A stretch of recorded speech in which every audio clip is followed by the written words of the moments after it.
সুবহানাল্লাহি ওয়া বিহামদিহি সুবহানাল্লাহিল আযীম। মহান আল্লাহ তাআলা একদিন মিজান সকলের আমলনামা মিজানের পাল্লায় মাপবেন। এদিন যার ওজন ভারী হবে, যার নেক আমলের ওজন ভারী হবে, আল্লাহ তাআলা তাকে জান্নাত নসিব করবেন। সেই আমলনামা, সেই মিজানের পাল্লা ভারী করার জন্য আমি নিয়মিত আপনাদের মহান আল্লাহ রব্বুল আলামিনের একটি পছন্দনীয় জিকির সুবহানাল্লাহি ওয়া বিহামদিহি সুবহানাল্লাহিল আযীম, এই জিকিরটি আমি আপনাদের নিয়মিত পাঠ করার চেষ্টা করি। আশা করি আপনাদের ভালো লাগবে। অবশ্যই সবাই হাঁটতে, বসতে, চড়তে, যেখানে তাকান না কেন সবাই এই দোয়াটি পাঠ করবেন।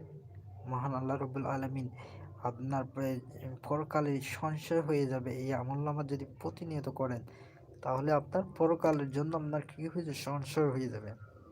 তাহলে নিয়মিত পাঠ করবেন সুবহানাল্লাহি ওয়া বিহামদিহি